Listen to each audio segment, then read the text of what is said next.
Labą dieną, mėly tėveliai, mielos mamytės. Prasidėjus rudeniui lapkričiui, kaip ir kiekvienais metais, mes sulaukėme labai daug klausimų, kaipgi padėti mano vaiko imunitetui. Ajajai, prasidėjo lankyti darželį ir aišku, kaip visada, prasideda sirguliukai. Imuninė sistema yra labai platus klausimas, bet mes šiandien apsistosime ties keliom sąvogom ir ką pravartu žinoti kiekvienam. Tai, kad mes turime įgimtą imuninę sistemą ir įgytą imuninę sistemą. Įgimta imuninė sistema pas vaikučius yra labai aktyvi. Todėl jinai pasiruošusi yra gintis, kol dar nieko nėra išmokusi. Todėl pirmą tą tokį požymį mes matome šitos sistemos darbą, kai patenka virusiukas ir vaikučiai, ypatingai mažiukai dar, užburksta nosies gleivinę, vaikutis sunkiau kvėpuoja, tai įgimta imuninė sistema pasiruošusi kovoti. Ir įgyjame mes imuninę sistemą su laiku, sakome, kad vaiko imunitetas bręsta, persirgus įvairiausiamis infekcijomis, reikalingais, nereikalingais skiepais. Ir labai svarbu yra mums, tėvams, kaip ir aš, mama, jau dabar 2 paauglių, o kažkada buvau 2 tokių pat darželinukų mama, kai problema yra ta pati, su kuriomis jūs visi susidurėte, 2-3 dienos darželėje ir 7-10-14 dienų namie. Ir taip sukasi visas šitas ratas kaip peliukai. Ir mano gyvenime atsirado transfer faktoriai, apie kurio šiandien taip pat noriu dar ir plačiau supažindinti, kaip naudoti, kokius produktus vaikams pasirinkas tai yra. Transfer faktorius yra ne vitaminas, ne mineralas, ne augalas, ne žolė. Pirmiausia, mes visą laiką galvojame apie vitaminus dažniausiai, kaip sustiprinti imuninę sistemą. Tačiau vitaminai, mineralai, įvairiausios kitos medžiagos, jos maitina mūsų kiekvieną ląstelę.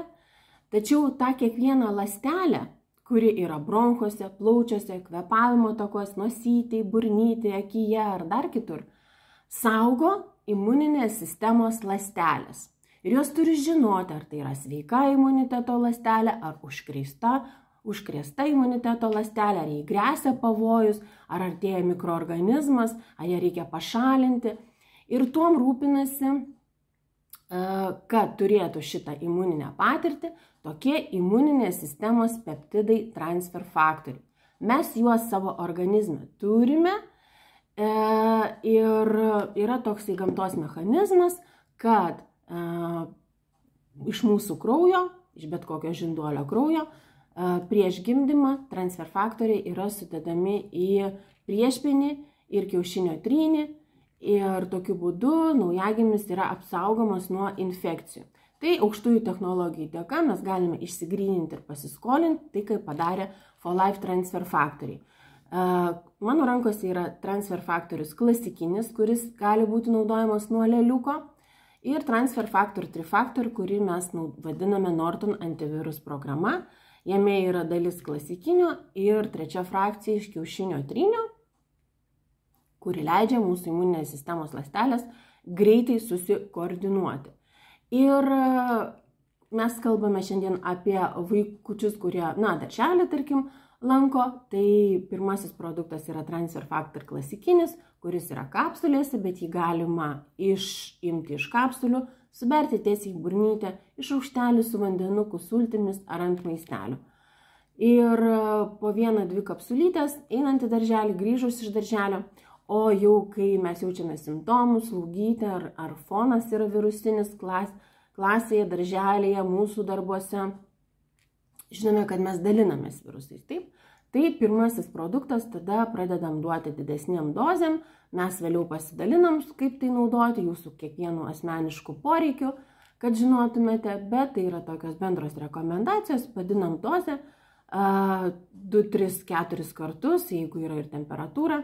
Štai tai yra pirmasis produktas, kaip aš vadinu, būtinai turėti žiemos periodu ir vaistinėlėje. Ir svarbiausia, kad imuniniai sistemai nėra skirtumo, koks tai yra virusas, gripas, covidas, kažkokia bakterija. Tai yra svetima ir mūsų imuninė sistema reaguoja į svetimus baltymus, atėjo svetimi, užsidega lemputę ir puolam, kovojam, darom kažką. Bet reikia žinoti. Tai įrodyta moksliniais tyrimais, kad transfer faktorius pradeda kraujyje veikti, pasiekia imuniteto ląsteles per 2 valandas pavartojus produkto. Jis jau pradeda veikti ir aktyvuoti mūsų imuninės sistemos ląsteles. Kitas panašus toks pat produktas, nepanašus toks pat produktas yra tik kitoje formoje, labai mėgstamas vaikų, čiulpti, kramtyti, tai yra chewable formulė trifaktoriaus formulytės. Na, ją mėgsta ir mokyklinukai, ir taip pat jau vyresni darželinukai, kurie gali sukramtyti. Taip pat naudoti profilaktikoje po 2-3 tabletės per dieną, o jau kai yra virusiukas, mes tiesiog iš praktikos arba daugiau, aišku, čiulpiamų duodame, arba kapsulyčių skaičių didiname, išberiant į burnytę, į vandenuką, į maistelį. Ir tai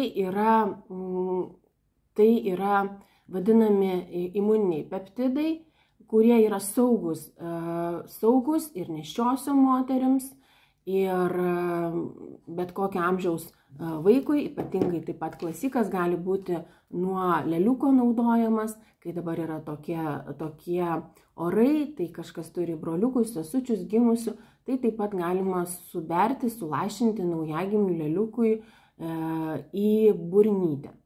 Ir transfer faktorius padidina taip pat ląstelių aktyvumą ir padidina žymiai komunikaciją tarp ląstelių, todėl jūsų imuninė sistema, tiksliau vaiko imuninė sistema, na ir jūsų to pačia imuninė sistema veikia žymiai greičiau, atsakas yra žymiai greitesnis, negu virusas spėja padaryti daugiau žalos. Todėl uždegimas yra sukeliamas žymiai greičiau. Kaip sakoma, žmogus turėtų sirgti 3 paras. Taip, tai yra standartinis toksai mechanizmas, kada pati piko dalis yra 3 parų, tai mes padedam to vaiko imuniniai sistemai, kol mūsų transfer faktoriai pasigamins, kol sugalvos imuniteto ląstelės, o virusai, bakterijos jos nelaukia. Tai greičiau gaunama iš karto failai mūsų ląstelės ir prisijungia į kovą imuniteto ląstelės ir greičiau yra nugalimas. Tiesiog sutrumpėja tas laikas kovos mechanizmo ir taip mes jaučiame žymiai geriau ir galime su mažesniais nuostoliais džiaugtis rudeniu ir žiema. Visiems sveikatėlės, iki susimatymo.